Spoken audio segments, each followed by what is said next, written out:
After 15 years of marriage, my wife dressed up for a night out, preparing for a date with her lover. She leaned in close and whispered, "Jake, I need to feel young and wild again tonight." What she didn't realize was that I had already packed her bags and changed the locks on the doors. Meanwhile, her lover's wife was sitting at a restaurant waiting for both of them with divorce papers in hand. For 15 years, Emily and I had built what seemed like the perfect life.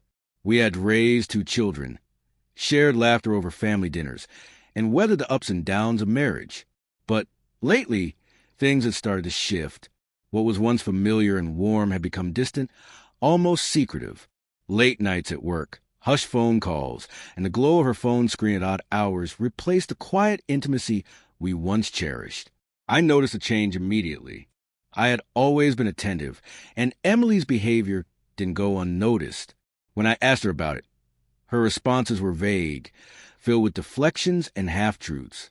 As the cracks in our relationship widened, my mind raced with possibilities. Was she unhappy?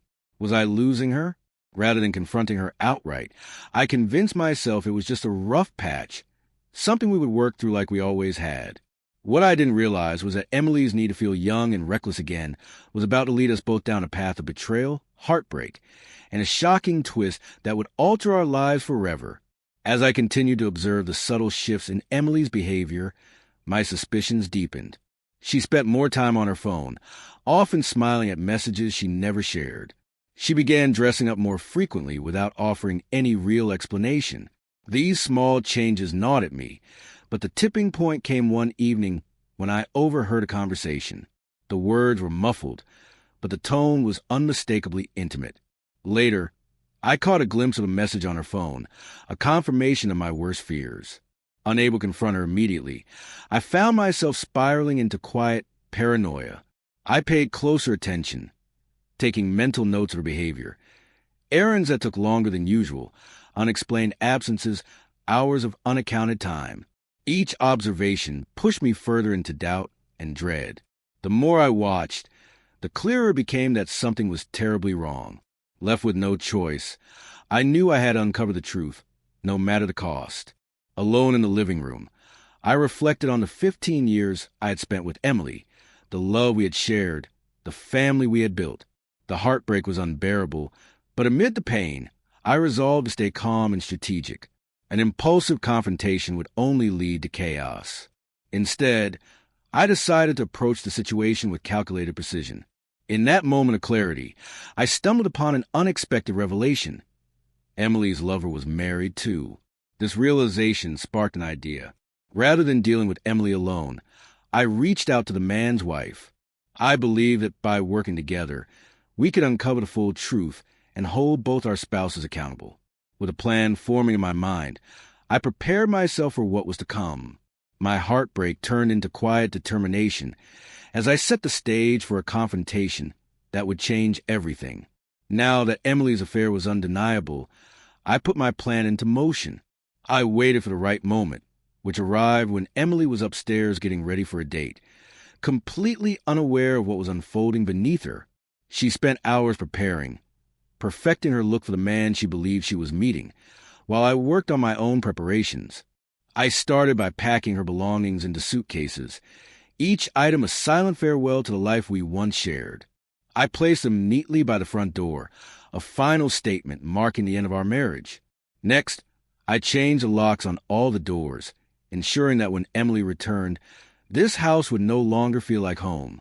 Each turn of the key echoed through the silence, symbolizing my resolve to protect myself and our children from further pain. With everything in place, I took the final step, one that would ensure Emily's night of excitement turned into the biggest reckoning of her life. I reached out to Emily's lover's wife, a conversation that was both surreal and strangely liberating. As we spoke, we discovered that we had both been battling the same suspicions, each grappling with the painful reality of infidelity in our marriages. Together, we decided to meet at the restaurant where our unfaithful partners had planned their secret rendezvous, united in our goal to bring the truth to light. As the minutes ticked by, an unexpected sense of calm washed over me. The raging heartbreak that had once consumed me had now transformed into a quiet, unwavering determination. I knew that the aftermath would be chaotic, but in taking control of the situation, I found an odd sense of closure. With every element of my plan falling seamlessly into place, I braced myself for the inevitable confrontation, ready to face reality and reclaim my self-respect. Finally, the fateful night arrived. Emily, completely oblivious to the storm brewing around her, was filled with excitement. She spent hours preparing, carefully selecting her outfit, dressing in a way I hadn't seen her in years. Her enthusiasm was impossible to miss, though she attempted to disguise it with vague excuses about the so-called event she claimed to be attending. Just as she was about to step out the door, she turned to me with a sly smirk and whispered, "I need to feel young and wild again tonight." The words hit me like a hammer to the chest, but I refused to let my emotions betray me. Instead, I met her gaze with a calm, knowing stare, offering no reaction. As the door clicked shut behind her, I remained motionless, watching through the window as she drove off, my mind swirling with memories of the life we had built. The laughter, the struggles, the love that once held us together. And just like that, 15 years unraveled in an instant. Though sorrow threatened to consume me, I stood firm. There was no turning back now. At the restaurant, my plan unfolded with precision. Emily's lover arrived first, expecting a romantic, intimate evening.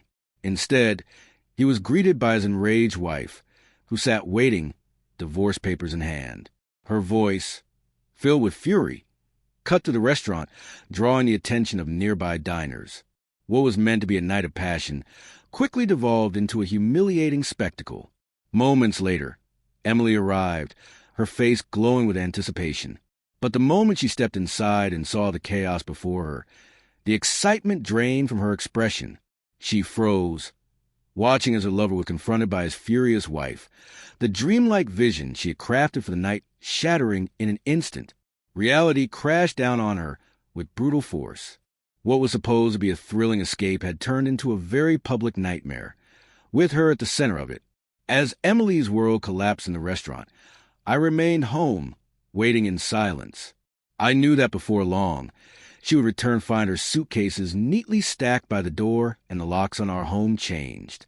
Sure enough, my phone soon lit up with frantic messages, each one growing more desperate than the last. At first, they were filled with pleas and apologies. Then came the attempts to manipulate me into letting her back in, but I remained unmoved, ignoring every single message. My focus was no longer on the past, but on rebuilding the future she had so carelessly shattered.